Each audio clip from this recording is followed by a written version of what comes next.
Grasslands premium beef, as nature intended, is produced from free-range cattle that have been raised on natural pastures, where they're able to roam and graze in a stress-free environment for their entire lives.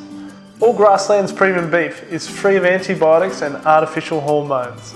Grasslands premium beef is underpinned by the MSA grading system to guarantee tender, juicy beef. Now what I've got here is I've got a lovely piece of beef shin.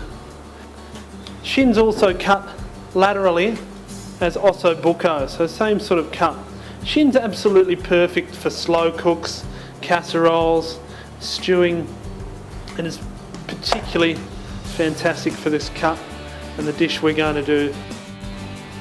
When you're cooking a ragout or a slow cook casserole or a stew, I always recommend to people to cook it from the one primal. Now when we talk about the one primal here, I've got one shin, one piece of shin. It's all from the same muscle group, so it's all from the same primal. But another thing to remember is try to keep the sizes as uniform as possible. By keeping your sizes uniform, it's going to cook out at the same rate and you're not going to get any overcooked or undercooked pieces. So we're going to warm up that pot, add a little bit of oil in there, and then pop a little bit of beef in, and what you want to hear is that lovely sizzle.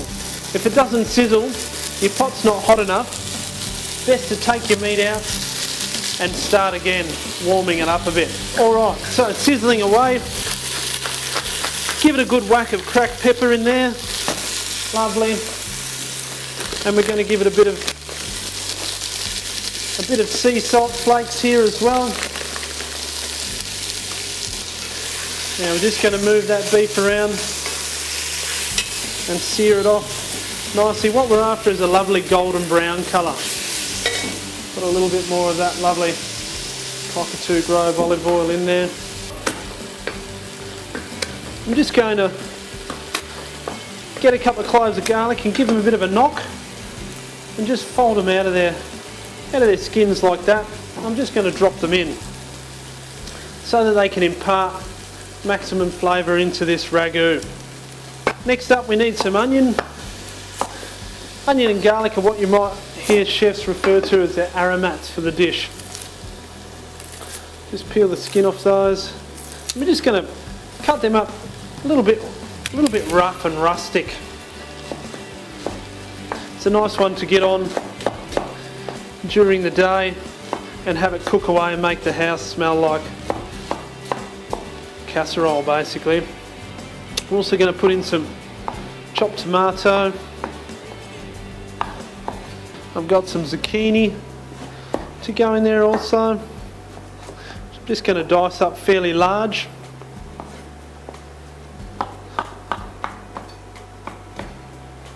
Into the pot I'm going to add some tomato paste. Stir that through as well. We're going to add a splash of red wine.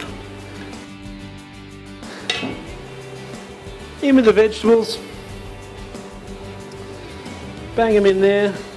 And what we're going to do, I'm going to teach you a couple of little tricks with this one, a couple of little chef's tricks you might not have used before. Right, while that's sauteing away, I'm going to drop in a Parmesan husk. Now this is off some Italian Parmigiano. We're just going to throw that in there. We've peeled away all the Parmesan for other stuff, but we've got this little bit of waxy Parmesan that's got a load of flavour.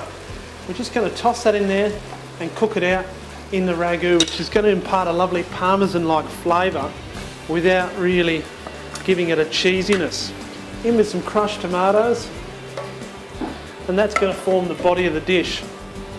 Now another little secret ingredient here is I'm going to add one of my little friends there, maybe two. A couple of little anchovies. What happens with the anchovies in this ragout is it cooks for 1-2 hours. If you're doing it in a slow cooker, 4, 5, 6 hours. The anchovies break down, but what they do is they leave a really lovely salty, proteiny like flavour that remains. So give it the anchovies for a bit of salt, a little bit of beef stock in there. Okay, so once that's all in, we're going to give it a good whack of cracked black pepper. On with the lid.